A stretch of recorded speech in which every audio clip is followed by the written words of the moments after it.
When my dad's will was read, everyone expected me to be upset that my brother got everything. They were right, at first. But they didn't know about the garage, or the so-called junk inside. And they definitely didn't know what that junk would turn me into.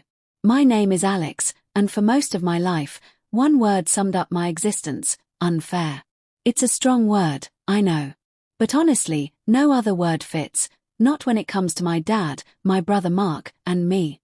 Dad wasn't a bad man. Not really. He was just complicated. He ran a successful construction business, put food on the table, and made sure we had what we needed. But emotionally, he was as distant as a mountain peak in winter, strong, imposing, but cold. If love is sunlight, then Dad's attention was like the shade of an old oak tree, falling in one place and one place only. Mark. My golden child brother. The one who could do no wrong. The star athlete, the born leader, the son Dad understood. They spoke the same language: sports, business, strategies for success. They could talk for hours about investments, expansion plans, or last night's game, completely absorbed in a world I was never invited into. And me. I was different. The quiet one. The kid always tinkering in the garage, hands covered in grease, fascinated by how things worked. I was more at home with a wrench than a baseball bat, more comfortable with gears and circuits than boardroom meetings. The favoritism was never loud or obvious, but it was always there, humming in the background like static on an old radio. When Mark turned 16, he got a brand new car, sleek and shining like a trophy. When I turned 16, I got Dad's old truck, a wheezing, coughing relic that sounded like it was perpetually clearing its throat. When Mark announced he wanted to go to college, Dad paid his tuition without a second thought. When I mentioned wanting to attend a technical school for automotive repair, Dad just grunted. Learn a trade, I guess. Just don't expect me to foot the whole bill. It wasn't about the money. It was about what it meant. But I learned to live with it. I carved out my own space, built a life outside of Dad's expectations. The garage became my refuge, my sanctuary. The scent of oil and metal felt more like home than any family dinner ever did. Then Dad got sick. Fast. One moment, he was barking orders on a job site. The next, he was fading before our eyes, cancer tearing through him like wildfire. It was sudden and brutal, and before I could even process it, he was gone. And just like that, the oak tree fell. At the will reading, I sat numb, not expecting much. Why would I? The lawyer droned on, his voice cool and professional, listing off assets and properties. Mom sat beside me, her hand trembling slightly in mine. Mark sat across the table, looking appropriately solemn, though there was something expectant in his posture, like a man waiting to collect what was already his. And then, the division. The house. The business. The investments. All of it. To Mark. No surprise there. He was the heir, the chosen one, the son meant to carry on Dad's legacy. And me. To my son, Alexander, the lawyer read, I leave the contents of the garage at the Willow Creek property. Silence. Thick. Heavy. Suffocating. I blinked. The contents of the garage. That was it. After 25 years of being his son, my inheritance was a collection of forgotten tools and broken furniture. I risked a glance at Mark. He looked relieved, maybe even a little smug, like this was exactly how it was meant to be. Mom squeezed my hand, her eyes dark with something between anger and pity. I cleared my throat. It felt like swallowing sand. Is that all? The lawyer adjusted his glasses and nodded. Yes, Alexander. That is what is stipulated in your father's will. And that was that. Meeting adjourned. Mark gave me a perfunctory handshake, something half-hearted and full of unspoken apologies he didn't actually mean. Sorry, man, he murmured before turning back to discuss his business. His future. Mom pulled me into a hug, tight, fierce, full of all the words she couldn't say. On the drive home, silence filled the car like a thick fog. Finally, Mom spoke, her voice edged with quiet fury. This is unbelievable, Alex. Absolutely unbelievable. Your father, she exhaled sharply, gripping the steering wheel. I just don't understand him sometimes. I shrugged, trying to keep my voice light even as something inside me cracked. "It's fine, Mom. Really. I didn't expect anything different." Liar. Of course, I expected something different. Not money. Not even the business. Just something. Some kind of acknowledgement that I mattered. That I wasn't just an afterthought. Mom scoffed. "That garage is filled with junk. Old tools, broken furniture, boxes of God knows what. Mark gets the business, the house, and you get dust and cobwebs." I forced a laugh. Maybe there's a hidden treasure in there. It sounded hollow, even to me. A week later, I found myself standing in front of the garage. It loomed before me, a hulking, weathered structure with peeling paint and a rusted lock. The Willow Creek property was an abandoned project, a house Dad had intended to flip but never got around to. And the garage? A cavernous two-car structure that looked like it hadn't been touched in decades. I gripped the keys, exhaling slowly. Curiosity pulled at me, morbid and persistent. What kind of junk had Dad deemed worthy of leaving me? Was it just a cruel joke? One final dismissal, wrapped up in rust and dust. The lock resisted, stiff with age, but after a few minutes of struggle, it gave way with a groan. I lifted the heavy wooden door. A rush of stale air hit me, thick with dust and the scent of decay. Stepping inside felt like stepping into a forgotten world. Shadows stretched across the cluttered space, lit only by slivers of weak sunlight filtering through the grimy windows. Cobwebs hung like ghostly drapes from the rafters. Piles of old lumber leaned against the walls, stacks of dust-covered boxes sat untouched, and rusty tools clung to pegboards like relics from another era. Junk. Just like Mom said. I let out a bitter laugh, rubbing a hand over my face. This was my inheritance. An old garage filled with useless garbage. A final, brutal confirmation of where I stood in my father's eyes, worthless. Disposable. I turned to leave. But then, something caught my eye. A glint. Faint. Hidden beneath a heavy top in the far corner. Something metal. Something big.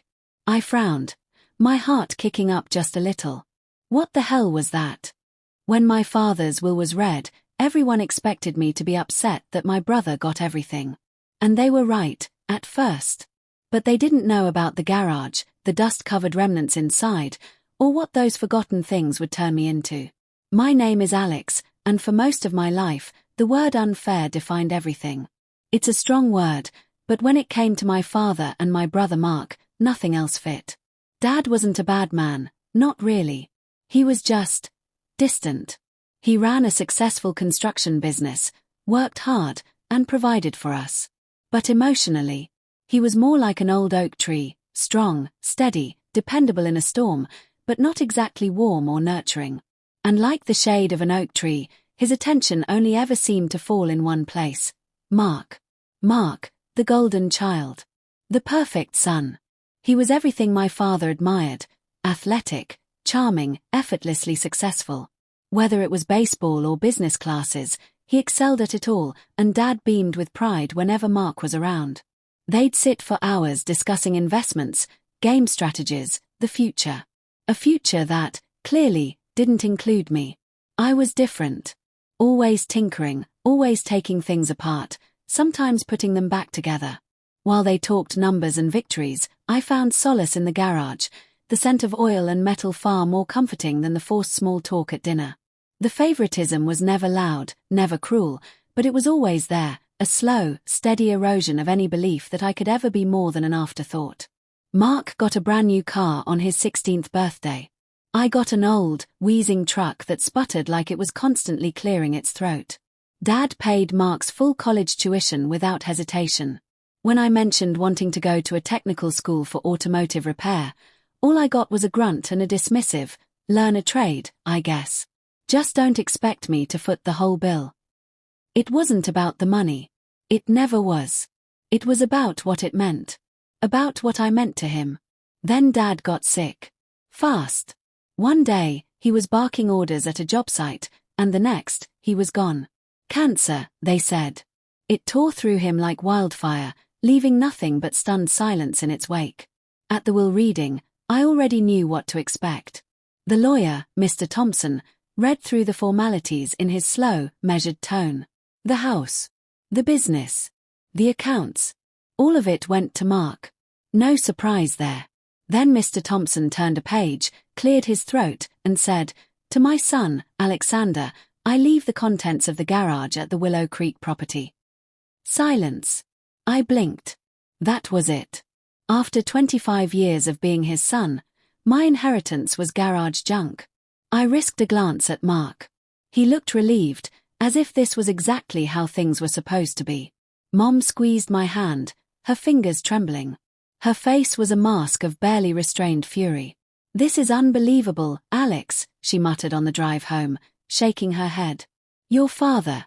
I just don't understand him sometimes." I forced a smile. "It's fine, Mom." "Really?" Liar. Of course, it wasn't fine. I had hoped for something, some acknowledgement that I wasn't just a shadow in his life. But no. My brother got the legacy, and I got dust and cobwebs. Still, a week later, I found myself standing in front of that garage, the key cold in my palm. Curiosity, bitter and sharp, gnawed at me. What had Dad left me? Was there some kind of message hidden in all this, or was it just a final joke at my expense? The lock was rusted, reluctant to give way, but with enough effort, it groaned open.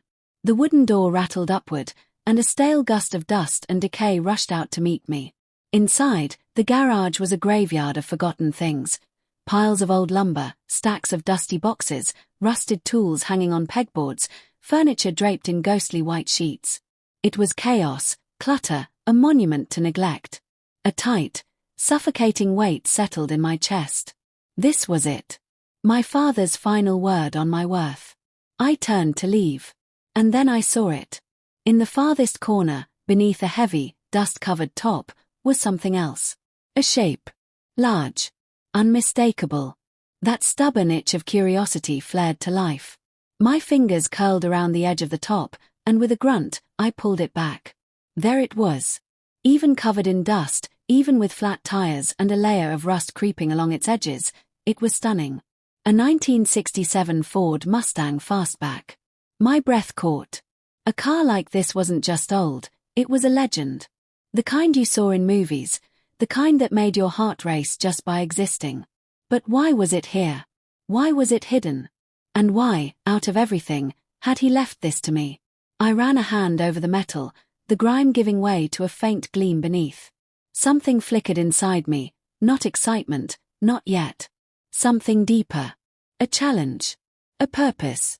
The Mustang needed work. A lot of work. The engine was seized, the interior cracked and musty, the tires long dead.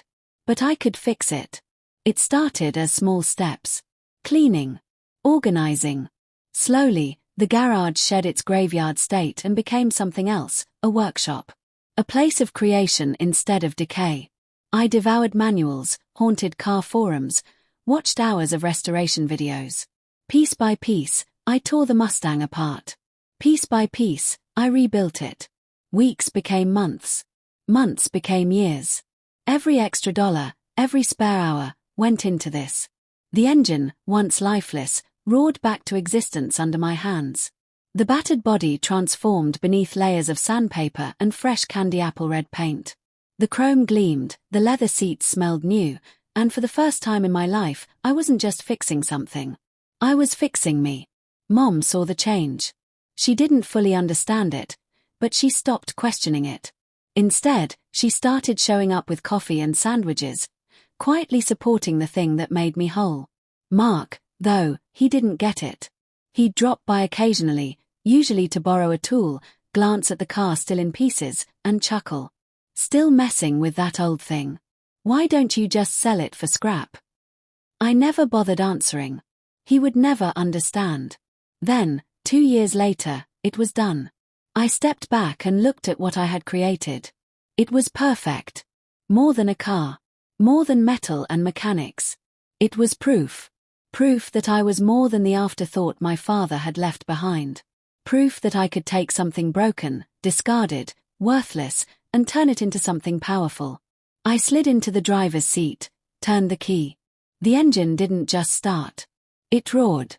That night, I called Mark. "Come over," I told him. "I want to show you something." An hour later, he pulled up in his pristine BMW. He barely looked up from his phone. "So, what's the big deal?" I just gestured. "Look." For the first time in his life, Mark was speechless. He circled the Mustang, fingers grazing the gleaming paint, his expression unreadable. "You did this?" I nodded. For a moment, just a moment, I saw something in his eyes. Not pity. Not amusement. Respect. Maybe even envy. And for the first time, I didn't need his approval. I had already won.